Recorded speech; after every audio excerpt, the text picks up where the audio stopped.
Baiklah, pada saat ini kami akan membahas tentang kasus kembar siam. Kembar siam adalah keadaan anak kembar yang tubuh keduanya bersatu.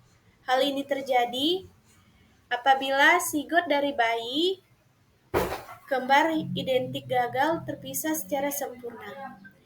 Kemunculan kasus kembar siam diperkirakan adalah satu dalam 2.000 kelahiran yang bisa bertahan hidup bersekitar antara 5%, dan kebanyakan 75% berjenis kelamin perempuan.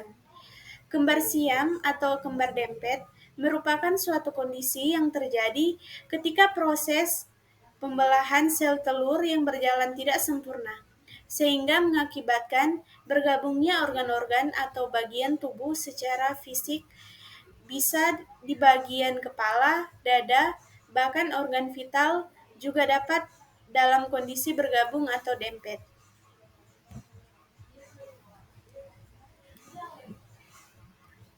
Pada umumnya, kembar siam terjadi akibat proses pembelahan yang terjadi setelah embryonic plate terbentuk, yaitu di atas 8 hari setelah fertilisasi.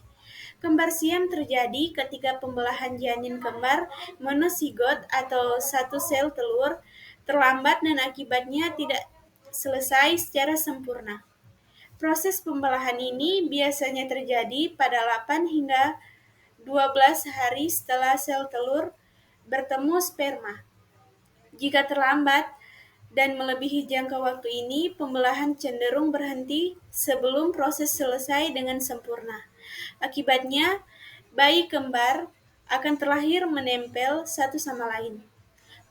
Teori lain menyebutkan bahwa kembar siam terjadi karena dua sel telur yang awalnya terpisah kembali menempel dan menyatu selama masa kehamilan. Namun sejauh ini belum diketahui secara pasti penyebab dan faktor risiko dari kedua dugaan tersebut. Penelitian masih terus dilakukan untuk membuktikannya. Kemudian, untuk mengetahui tanda dan gejala kembar siam, yaitu tidak terdapat tanda atau gejala spesifik yang dapat menunjukkan terjadinya kondisi kehamilan dengan janin siam atau kembar siam. Namun, seperti kehamilan kembar lainnya, rahim dapat membesar lebih cepat dibandingkan pada kehamilan dengan satu janin. Keluhannya yaitu mual, muntah, dan rasa lelah pada awal kehamilan juga bisa terasa lebih berat.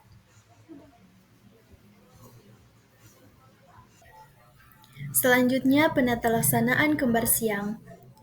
Jika pada saat pemeriksaan kehamilan sudah ditegakkan janin kembar siam, tindakan yang lebih aman adalah melakukan seksion sesar.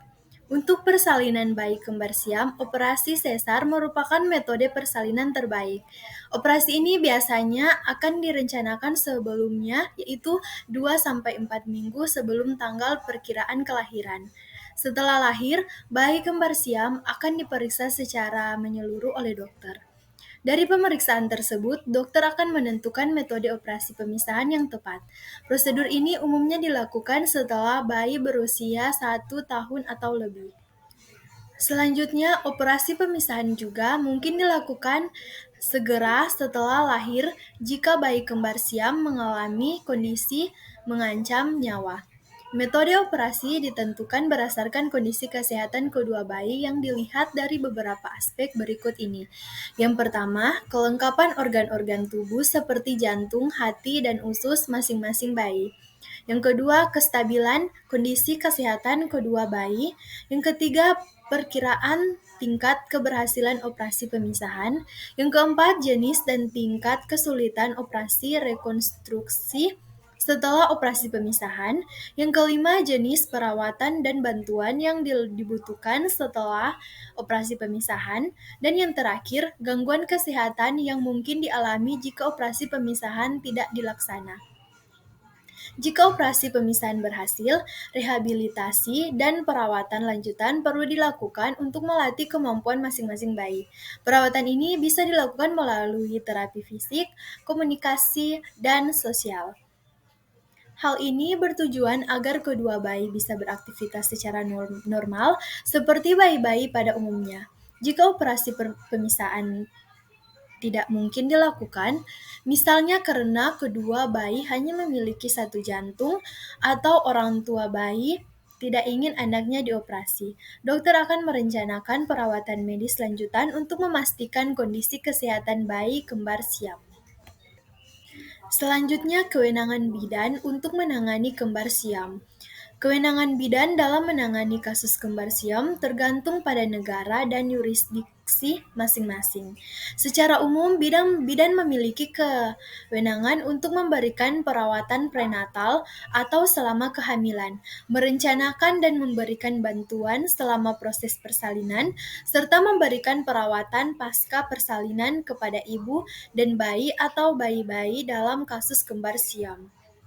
Namun, dalam kasus kembar siam yang lebih kompleks atau memerlukan perawatan medis khusus yang melibatkan pemisahan atau operasi, bidan akan bekerja sama dengan tim medis yang lebih spesialis seperti dokter bedah, ahli bedah anak, dan lainnya.